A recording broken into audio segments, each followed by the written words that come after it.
Cuando alguien ayuda a un bando contrario en una guerra, eso es algo muy serio, ¿verdad? Es tan serio que inclusive algunos países tienen la pena de muerte para aquellos que traicionen a la patria. Es considerado una traición el ayudar o apoyar a un bando contrario. Y esto no solamente se da en la guerra. Creo que esto lo podemos ver en aspectos deportivos, por ejemplo. Quizás es notorio por nuestro contexto que nos gusta el fútbol, ¿verdad? Usted se ha dado cuenta de que de repente hay un buen jugador de un equipo y de repente se pasa al equipo contrario, y cuando llega por primera vez ese jugador a jugar en contra de su anterior equipo, le chiflan, le silban, hasta le tiran cosas, ¿verdad? Porque es considerado de alguna manera como una traición. Lo vemos también en ámbitos empresariales, lo vemos que de repente una persona que tiene un puesto importante, un gerente, de repente se deja su trabajo y se va a la competencia. Bueno, de hecho hay contratos que evitan eso, de que personas puedan trabajar en una industria al salir de un trabajo durante ciertos años. O también lo vemos en aspectos políticos, ¿verdad? Donde de repente hay políticos que pasan de un partido a otro y eso genera molestia, enojos, rencores, inclusive hasta el punto de generar odio. En esta mañana, la Biblia nos narra un caso muy peculiar y muy particular de un hombre que pasó de ser perseguidor a ser perseguido precisamente por cambiarse de lo que ellos consideraban el bando correcto. Un hombre que fue un perseguidor férreo de los discípulos de Jesús y de sus enseñanzas, al punto inclusive de consentir la muerte de uno de ellos, de un joven llamado Esteban. Pero Cristo obró en él de tal manera que su vida cambió. Tal cual como ha pasado en nuestras vidas, cuando nosotros nos encontramos con Jesús, nuestra vida es transformada. Y pasó de ser este personaje enemigo de Cristo a ser un servidor de Dios, porque había sido escogido por Cristo para ese propósito. Sé que para este momento podamos estar pensando en ese personaje. Alguien con intenciones malvadas pasa a ser un discípulo escogido, fiel servidor de Cristo. Y sé que no tendrán duda de quién hablo. ¿De quién hablo? No de Pablo. De Saulo.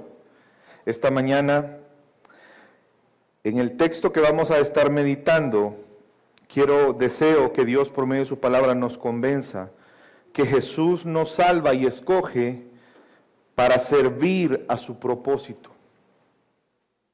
Y creo que el texto de esta mañana nos va a convencer de eso. El título del sermón de esta mañana es De enemigo a servidor escogido por Dios. Acompáñeme, vamos a ir al texto. Recuerde, estamos en nuestra serie de Hechos. Vamos a leer en esta mañana Hechos capítulo 9. Hechos capítulo 9. Vamos a comenzar con el versículo 1 y vamos a llegar hasta el versículo 31. ¿Lo tienen, hermanos? Amén. Saulo, respirando aún amenazas y muerte contra los discípulos del Señor, vino al sumo sacerdote y le pidió cartas para las sinagogas de Damasco, a fin de que si hallase algún hombre o mujer en este camino, los trajese presos a Jerusalén.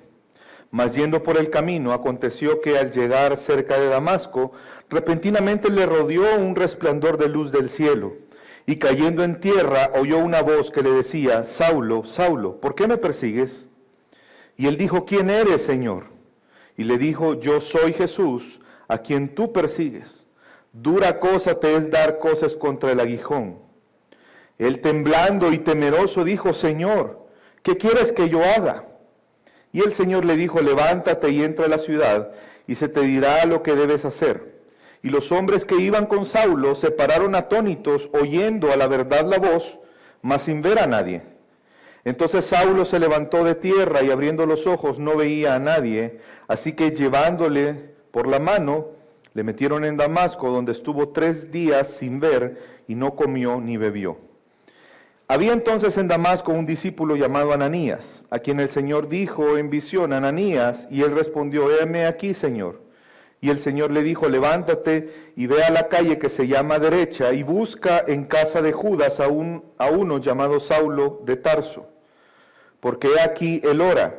Y he visto en visión a un varón, llamado Ananías, que entra y le pone las manos encima para que recobre la vista. Entonces Ananías respondió: Señor, he oído de muchos acerca de este hombre, cuántos males ha hecho a tus santos en Jerusalén, y aún aquí tiene autoridad de los principales sacerdotes para prender a todos los que invocan tu nombre. Y el Señor le dijo: ve, porque instrumento escogido me es este para llevar mi nombre en presencia de los gentiles y de reyes y de los hijos de Israel, porque yo le mostraré cuánto le es necesario padecer en mi nombre.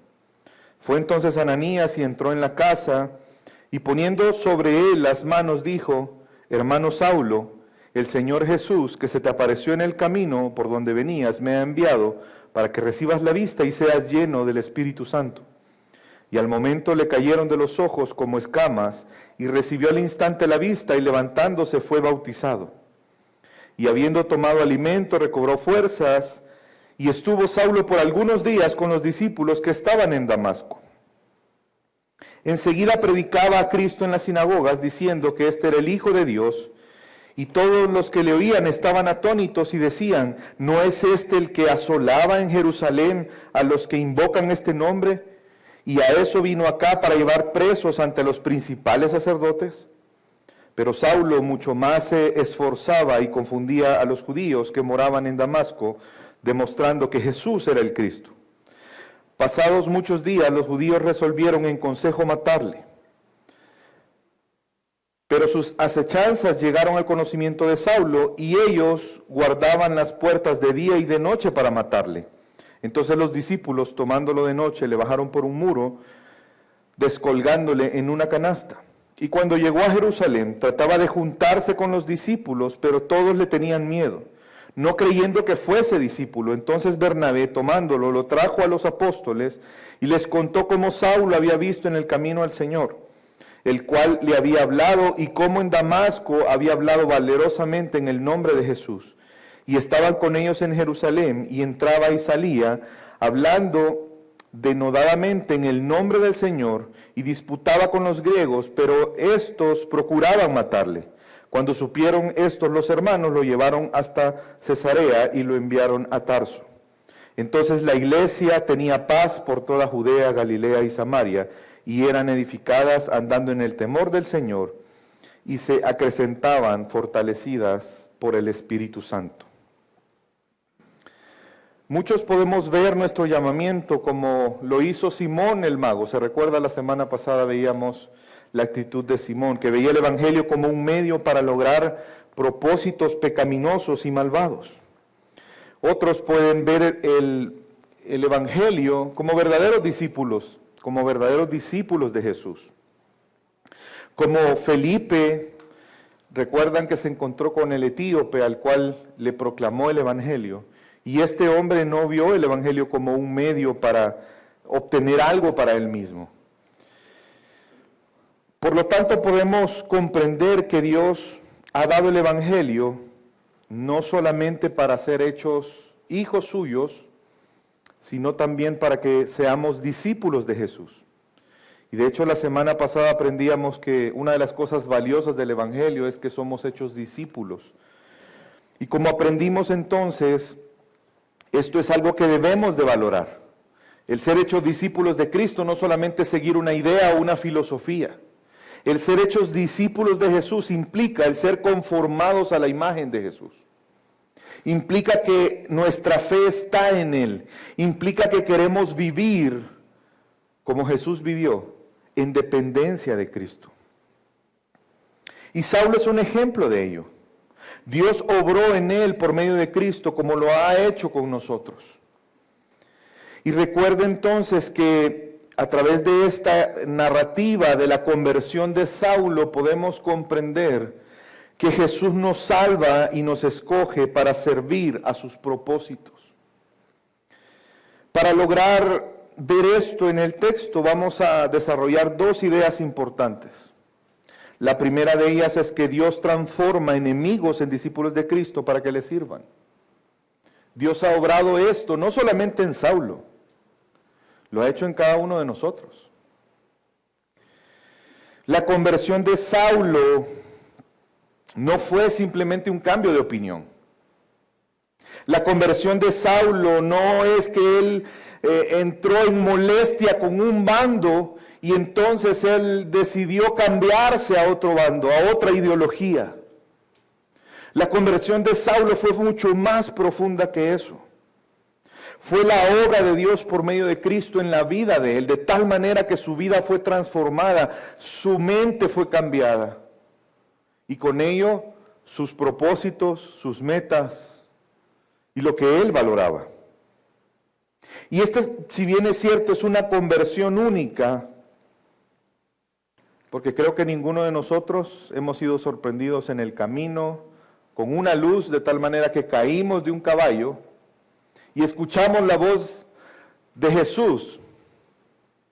Probablemente, no lo sé, pero creería que quizás nadie más en la historia tuvo una conversión de este tipo. Pero hay ciertas cosas que vamos a ver, y aun cuando hay características únicas, vamos a ver ciertas cosas que son un patrón que Dios obra en todos aquellos que hemos sido alcanzados por la gracia de Dios. Vemos a Saulo que se convierte en un discípulo y después en un apóstol. Algo fuera de lo normal, porque él no pasó 3 años y medio con Jesús. Él no fue enseñado por Jesús directamente, pero fue convertido en un discípulo de Jesús. De hecho, fue el último de los apóstoles. Hay principios que no vamos a ver probablemente en nuestra conversión, pero hay otras cosas que sí vamos a ver cómo Dios ha obrado en nuestra vida, como lo hizo en Saulo. Vemos que en el capítulo 8, quiero que pongamos atención por un momento en el sentido de que cómo es descrito Saulo antes de este momento. Si vemos en el capítulo 8, versículo 3, se describe a Saulo como alguien que estaba haciendo estragos en contra de la iglesia. Y saben que ese verbo, que es limonai, aparece únicamente en el Nuevo Testamento refiriéndose a Saulo. Y que es un verbo que tiene mucha relación. Algunas versiones, probablemente, depende de la versión que usted tenga, va a encontrar la palabra también asolar o asolaba o causaba estragos. Y es una palabra muy parecida que se ocupa en el Salmo 80:13, al hablar de un animal salvaje, un jabalí. Como un jabalí genera destrozos al ser soltado en un viñedo. Usted se imagina un jabalí descontrolado en un viñedo. Literalmente todos los destrozos que podría hacer. Es interesante que en ese mismo sentido se describe a Saulo como un animal salvaje, no porque él fuera un animal, sino la actitud. Y es que no podemos negar que él era enemigo de Dios al ser enemigo de Cristo, al ser enemigo del Evangelio. Y es interesante cómo inicia el relato de la conversión de Saulo. No sé si usted lo notó en el versículo 1. Saulo, respirando aún amenazas y muerte contra los discípulos del Señor. Esa expresión respirando habla de dos cosas: de la actitud de Saulo y de lo importante que era para él perseguir a la iglesia.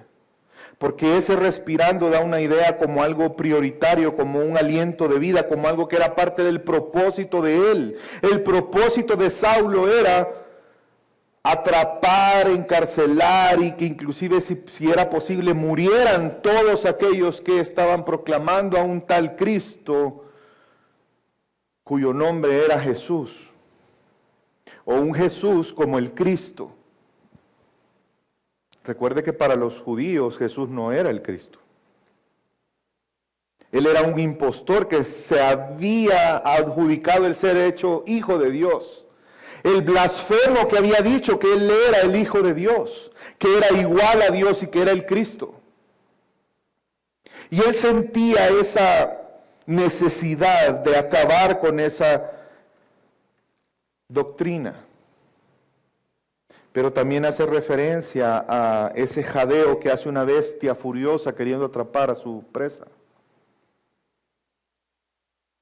Lucas ha sido intencional al describir a Saulo, porque quiere que notemos la enemistad que Saulo tenía en contra de Cristo y por lo tanto en contra de Dios. Su viaje a Damasco se debía precisamente porque, si se recuerdan cuando empieza la persecución por la muerte de Esteban, ¿se recuerdan? Y de hecho Pablo era uno de los impulsadores de esa persecución. ¿Y qué pasó con muchos de los discípulos? Salieron. Pues entonces Pablo dijo, no es posible, no me voy a quedar solo en Jerusalén. Han huido, bueno, entonces regálenme cartas para ir a Damasco a perseguir a los discípulos que están huyendo. Esto no se va a quedar así. Y vemos a ese Saulo antes de su conversión, en su sinceridad, pensando que estaba adorando a Dios y siendo celoso de Dios, en realidad estaba yendo en contra de Dios. Sin él darse cuenta, estaba siendo un instrumento en contra de Dios. Y su viaje a Damasco era precisamente para perseguir a los discípulos de Jesús. Y él pensaba que estaba sirviendo a Dios. Él pensaba que estaba adorando a Dios. Y nosotros nos podemos identificar en este sentido. ¿Cuántos de nosotros antes de conocer a Cristo éramos enemigos de Dios? Todos. ¿Cuántos de nosotros muchas veces en nuestra sinceridad, pero por el engaño de nuestro pecado, pensábamos que estábamos adorando a Dios cuando probablemente estábamos blasfemando en contra de Dios?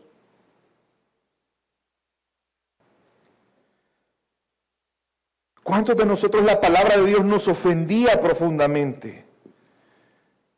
Y algunos, aunque pudieran decir, no, a mí la palabra de Dios nunca me molestó, era indiferente. Pero ¿qué significa ser indiferente a Dios? ¿Acaso no es una ofensa? Al gran Dios que tiene que ser adorado y reconocido, los seres humanos le dan la espalda y lo ignoran, en lugar de adorarle. Pero debemos de reconocer que no hay límites para la gracia de Dios. No hay límites para la obra de Dios. No hay límites para el poder transformador de Dios a través de su Santo Espíritu. No hay límites para esa gracia que se nos ha sido dada a través de nuestro Señor Jesucristo. Y un ejemplo es Saulo. Saulo no era un X. Era un férreo perseguidor de la iglesia. Pero tuvo un encuentro con Jesús y eso cambió todo. Así como nosotros cuando nos encontramos con Jesús, todo cambia en nuestra vida. Hay una transformación. Vemos que en ese camino tuvo un encuentro personal con Jesús. Yo le hago una pregunta, ¿quién buscó a quién? ¿Acaso él fue a Damasco pensando que en el camino se iba a encontrar con Jesús? Él iba a perseguir a la iglesia. Él iba a perseguir a Cristo mismo. Pero Jesús en su gracia se acercó a él y le buscó. Aquel que había rechazado a Cristo, aquel que negaba quién era Cristo, terminó reconociendo el señorío de Cristo. Saulo, Saulo, ¿por qué me persigues? ¿Quién eres? ¿Se dio cuenta cómo se refiere a Jesús? ¿Quién eres, Señor? Yo soy Jesús a quien tú persigues. Y mire lo que Jesús le dice. Dura cosa te es dar coces contra el aguijón. El aguijón era como una especie de vara que se utilizaba para domar algunos tipos de animales. Vemos por qué Lucas es intencional como describe a Saulo. Lo que Jesús le está diciendo es: ¿no te das cuenta qué duro es enfrentarte a mí? ¿Qué sinsentido es que sigas peleando en contra de mí? Y Jesucristo estaba vivo. Saulo pensó que él estaba persiguiendo a una falsa doctrina creada por gente probablemente desquiciada, hablando de la resurrección de un hombre, hablando de que ese hombre era el Hijo de Dios. Pero Saulo en ese momento entendió que él no se dirigía en contra de una secta falsa, sino que en realidad él estaba luchando y peleando en contra de Dios, que estaba enfrentándose a Dios, que Jesús estaba vivo y estaba gobernando, y él era rey y era Señor y él era el Cristo. Se dio cuenta lo equivocado que estaba. ¿Y cuál fue la respuesta de Saulo?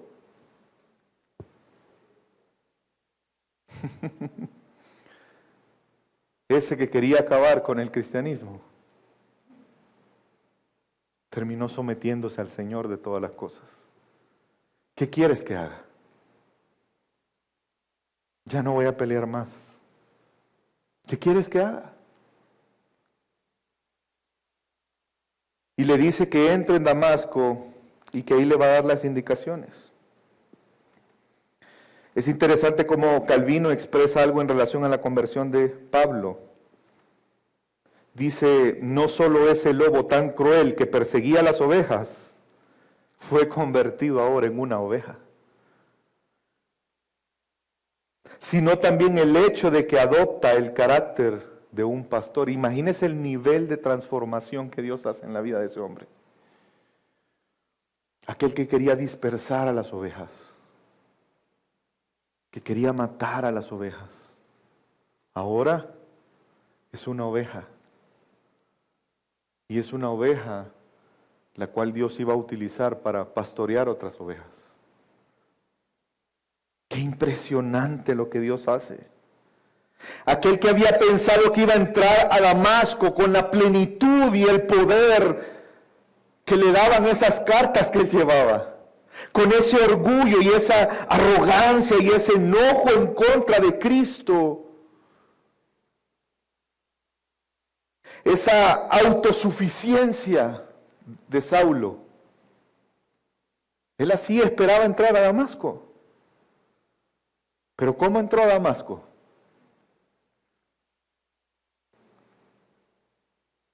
Entró como cautivo de ese mismo Cristo al que él se había opuesto.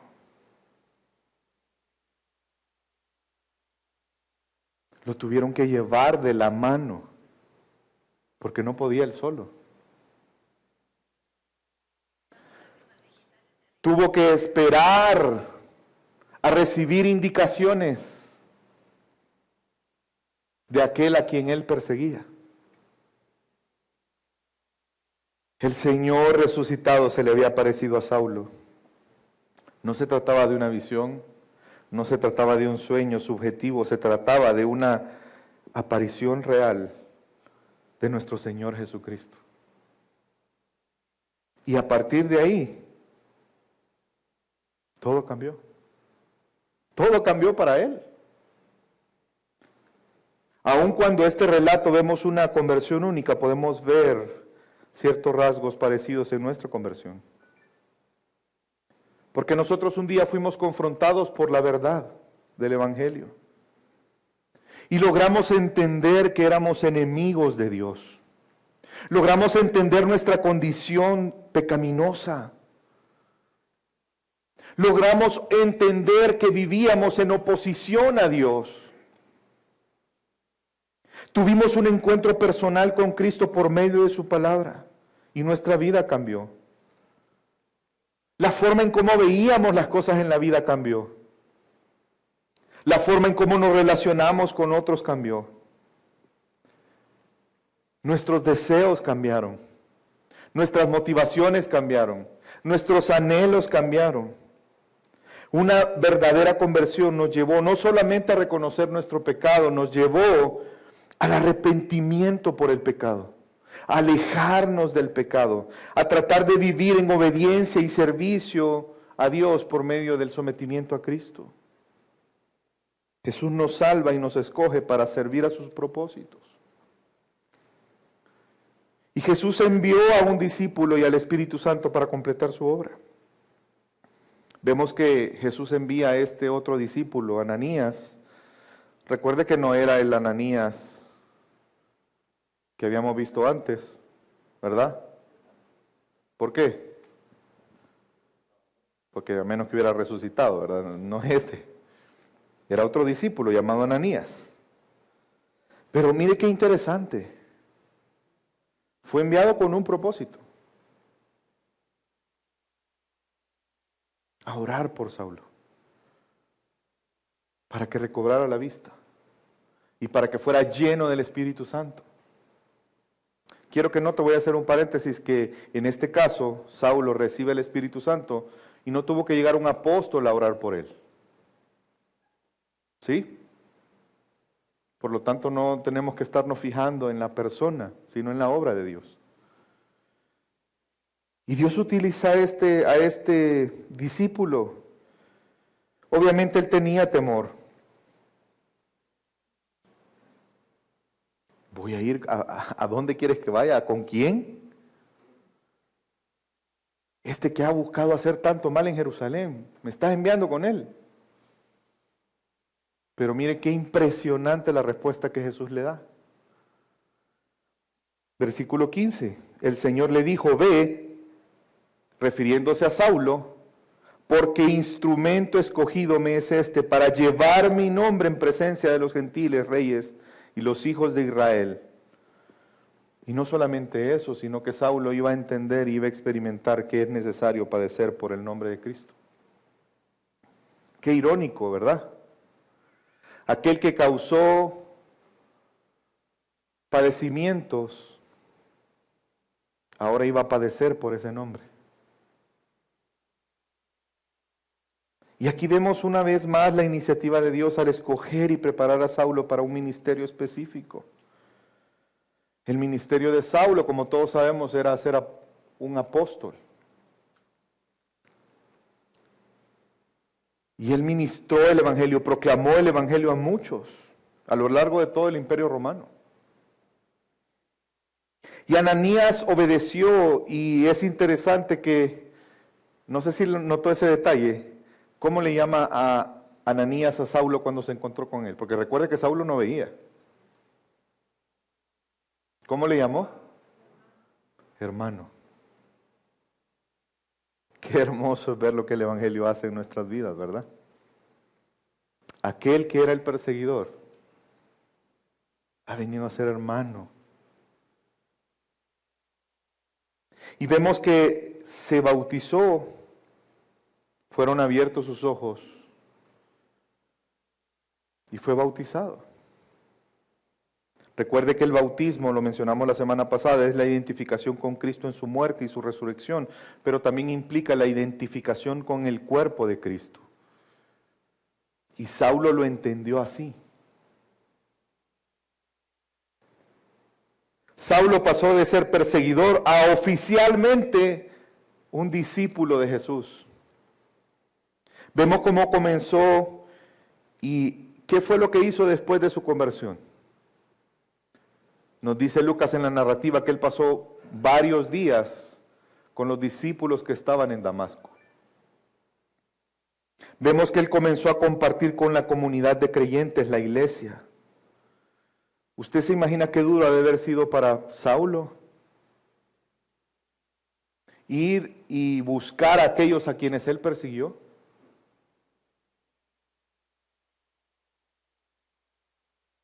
Porque cuando él regresa a Jerusalén, ¿qué hizo en Jerusalén? Buscó a los creyentes. Lo que pasa es que no le creían. Y pasa de una forma muy similar a nosotros. Cristo envió en algún momento a algún discípulo de él para proclamarnos el Evangelio. para que nuestros ojos espirituales fueran abiertos, para que recibiéramos el don de la fe, nos arrepintiéramos de nuestros pecados y al creer en Cristo recibiéramos al Espíritu Santo. Y nos bautizamos reconociendo eso públicamente. Aprovecho y hago el recordatorio, si alguno de ustedes no se ha bautizado, espero que se bautice, pronto vamos a hacer bautismos. Es importante. Él se unió a la comunidad de creyentes como nosotros nos unimos a la comunidad de creyentes de una iglesia local.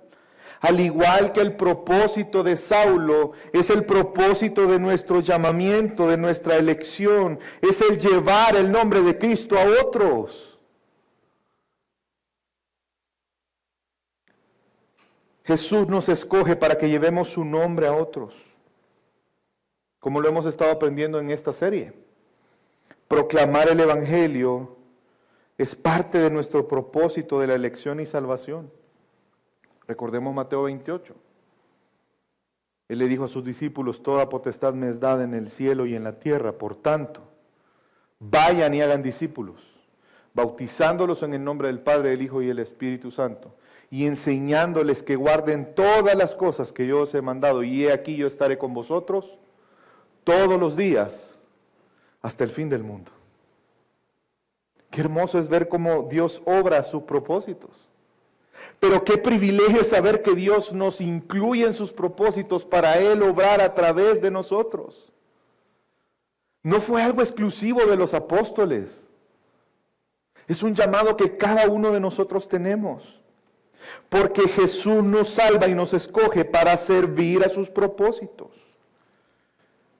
Y esto lo vemos en 2 puntos en este texto. Ya mencionamos el primero, Dios transforma enemigos en discípulos para que le sirvan. ¿Y cuál es el segundo aspecto importante que podemos ver en esta narrativa?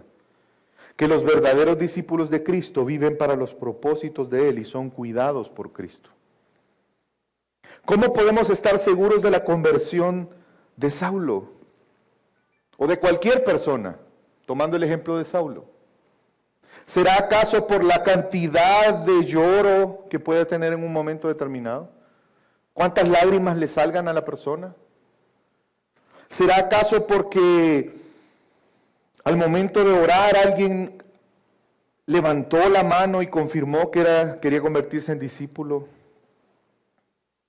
¿O porque él mismo diga, yo soy discípulo, como lo hizo Simón, el mago, ¿se recuerda? Será evidente, obviamente, cuando hay una verdadera conversión, la obra de Dios en esa persona y los frutos que eso produce. Vemos que la vida de Saulo fue transformada. En primer lugar, cambió su relación con Dios. Su conciencia de Dios fue transformada, el reconocimiento del señorío de Cristo. No es que nosotros hagamos Señor a Jesús. Es que aunque lo neguemos todos nosotros y lo niegue toda la humanidad, Jesús sigue siendo el Señor de todas las cosas. Y llegará un día donde todos van a doblar sus rodillas reconociendo que Jesús es el Señor. Pero no podemos negar que cuando somos transformados, reconoceremos que Jesús es el Señor. Serán abiertos nuestros ojos para que podamos ver esa verdad. Ver a Jesús como el Hijo de Dios, ver a Jesús como Señor de todas las cosas y ver a Jesús como el único que puede salvarnos. Vemos que en segundo lugar, ¿qué hizo Saulo? Entendió que debía ser parte de la comunidad de creyentes.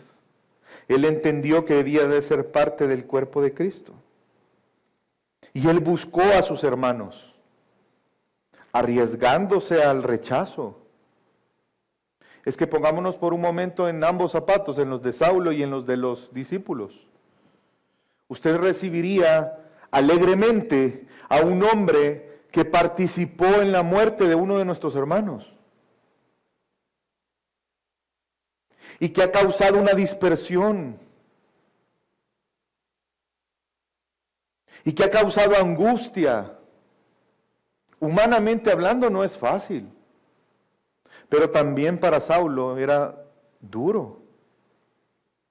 Mírense, a veces cuando hemos ofendido a alguien, ¿qué es lo más natural y lo más fácil? Evitarlo. Y más fácil cuando, como antes, ¿verdad? Que teníamos 2 servicios en 2 horarios diferentes. Me he dado cuenta que llega el de las 8:30, pues yo llego al de las 10. Y ya se resolvió el problema. O me quedo ahí en la esquinita porque sé que son los primeros que van a sacar y viene.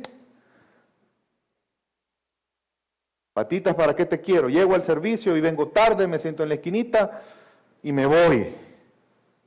Pero Saulo entendió que la vida cristiana es una vida que debe de vivirse en unidad al cuerpo.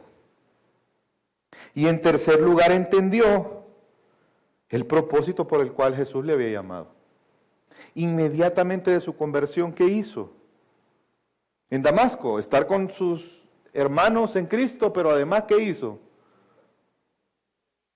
En la sinagoga predicando. ¿Ustedes creen que Saulo no era conocido? Si él era fariseo de fariseos, era discípulo de Gamaliel. Y por eso estaban atónitos. Por eso había una duda. ¿Y qué pasó aquí? Había asombro. Que no venía a apresarlo y ahora está predicando que ya no es judío. Pero también generó odio. Fue visto como un traidor. A tal punto que querían matarlo.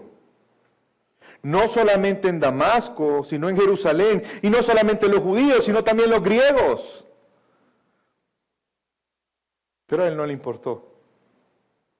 Él sabía cuál era su llamado. El perseguidor pasó a ser perseguido. Gloria a Dios por eso. Es algo que solo Dios puede hacer. Nosotros, al igual que Saulo, fuimos escogidos para ser discípulos de Cristo y servirle a Él. Seguramente, de una forma diferente en el sentido de que Él era un apóstol, nosotros no podemos ser apóstoles. Ya aprendimos en esta serie cuáles son los requisitos para ser apóstol, no podemos ser apóstoles. Pero sí fuimos llamados a el ministerio de la palabra, a proclamar el Evangelio. Dice la Biblia que hemos sido trasladados del reino de las tinieblas al reino de la luz. ¿Para qué? Para anunciar las virtudes de aquel que nos llamó. Somos hechos luz y sal en este mundo. Somos discípulos llamados a ser más discípulos. Por lo tanto, eso implica que debemos de proclamar el Evangelio a los que Él ha escogido. ¿Usted sabe quiénes son los escogidos? Podríamos ir esta tarde a un parque y decir de estas 50 personas, ¿quiénes son los escogidos? ¿Quién sabe eso? Entonces, ¿a quién tenemos que proclamarle? A todos, porque no sabemos quiénes son. Y hemos sido llamados para eso. Hemos sido llamados a enseñar a otros lo que Jesús nos ha enseñado. Somos llamados a servir a Dios, principalmente de esta forma, el ministerio de la palabra. ¿Saben cómo le llama la Biblia el ministerio de la palabra? También el ministerio de la reconciliación. Porque a través del Evangelio nosotros somos reconciliados con Dios y tenemos paz para con Dios por medio de nuestro Señor Jesucristo.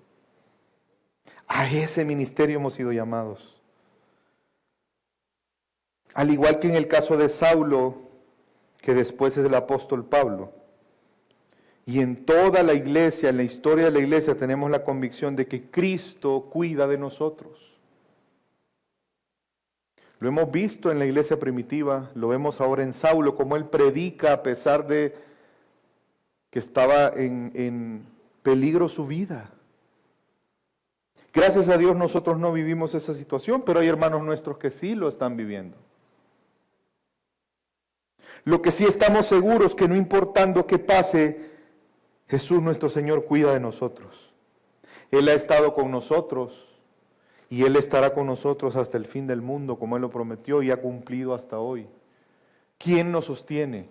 ¿Quién sostiene la iglesia? ¿No es acaso el buen pastor? El que dio su vida por sus ovejas. Quisiera resaltar la actitud de Ananías y Bernabé. Esa debe de ser nuestra actitud también. ¿Qué hizo Ananías y Bernabé? Los dos tuvieron un poquito de miedo, no sabían si era una estrategia de Saulo para apresar a más cristianos, pero se arriesgaron y ayudaron. Vemos que no hubo un reproche. Ananías le dice, hermano Saulo. Ananías le pudo haber dicho, qué bueno que te quedaste ciego. Ay, que ya ves, yo sabía, Señor, que ibas a hacer justicia. Señor, ¿y por qué no lo dejas así unos 2 meses para que aprenda? Todos nosotros pudimos haber sido abogados, ¿verdad? Pero específicamente jueces. Porque humanamente la justicia humana surge en nosotros. Pero vemos que ellos sabían la gracia, reconocían la obra que la gracia hacía, que Dios hace a través de su gracia. Y fueron recibidos, entendían que ahora Saulo estaba en Cristo y era una nueva criatura y las cosas viejas habían pasado y todas habían sido hechas nuevas en la vida de él. Y recibieron a Saulo y lo incorporaron a la comunidad y lo integraron a la comunidad. Y esa debe ser nuestra actitud cuando viene una visita a nuestra iglesia. Procurar que esa persona conozca de Cristo, se integre a la comunidad de fe, sea parte del cuerpo de Cristo. Y esto es algo que nosotros debemos hacer hoy. Y quisiera terminar en esta mañana reflexionando a la importancia de ser obedientes a nuestro Señor. Mi amada familia, no caigamos en el engaño de pensar que hoy en día ser discípulos de Cristo es decir, yo vivo para Él, pero que no nos importe su reino, sus propósitos, su obra. Yo no puedo decir que soy un siervo, un discípulo fiel de Cristo si no proclamo, aconsejo y enseño a Cristo a todos los hombres. No caigamos en ese engaño, en esa mentira. Es un privilegio que Jesús nos salve y nos escoge para ahora, nosotros siendo enemigos de Él, habiéndonos opuesto a Él ahora, Él obra a través de nosotros. Dígame si no es un privilegio el poder hablar en nombre de Él. Y somos llamados a ser discípulos. Él nos llamó a ser sus discípulos. Pero también somos llamados a hacer discípulos. La pregunta que tengo, la pregunta como dicen del millón en esta mañana es, ¿lo estamos haciendo? ¿Estamos proclamando el Evangelio a otros? ¿Estamos enseñando a otros? ¿Nos vemos a nosotros mismos como embajadores sin mérito que nos ha dado el privilegio nuestro gran Dios hablar en nombre de Él? No menospreciemos al cuerpo de Cristo. Saulo comenzó a predicar el Evangelio, pero también entendió la importancia de ser parte del cuerpo de Cristo, de la iglesia. Por eso buscó a la iglesia. Mi amada familia, no menospreciemos el cuerpo de Cristo, que para nosotros es palpable a través de nuestra iglesia local. No menosprecien a su iglesia local. No menosprecia el llamado de Dios que tenemos de cuidarnos, enseñarnos y servirnos mutuamente. No menosprecie la unidad del cuerpo. No menosprecie el ser parte formal de la iglesia por medio de la membresía. Yo felicito a hermanos nuestros que están en este momento en proceso de membresía. Hace 2 semanas iniciamos. Hay un poco más de 15 personas en ese proceso, gracias al Señor. Si tú no eres miembro formal de la iglesia, no menosprecies el hacerlo. No menosprecies el servir a tus hermanos. No menosprecies el edificar a otros a través de ejercer los dones que Dios te ha dado. Hermanos, al hacer esto dependemos de la gracia de Dios. Esa es la actitud correcta. Ustedes ven en Saulo, después de encontrarse con Jesús, arrogancia. O vemos una actitud humilde de sometimiento a Cristo. Dependamos de la gracia. Esa gracia soberana que nos llamó es la misma que nos sostiene y nos capacita para vivir como discípulos de Cristo en obediencia, en servicio y adoración a Dios. El ver el caso de Saulo debe de quitar el prejuicio de pensar, no, yo lo veo que es malo, jamás va a conocer al Señor, si mira cómo es. No, es imposible.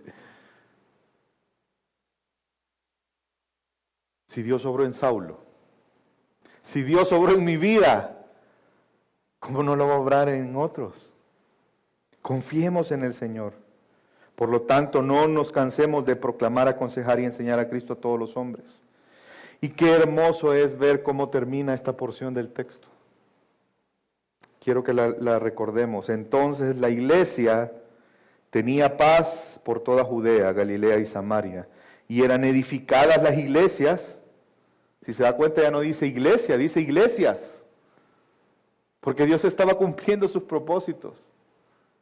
Eso que Jesús les dijo en Hechos 1:8, y me seréis testigos, se estaba cumpliendo por la obra de Él, andando en el temor del Señor, y se acrecentaban fortalecidas por el Espíritu Santo. Esta hermosa descripción ruego al Señor que pueda ser una realidad en nuestra congregación. Cada día, que la iglesia Gracia sobre Gracia Guatemala pueda ser edificada andando en el temor del Señor, y que seamos acrecentada esta congregación por el fortalecimiento de su Santo Espíritu.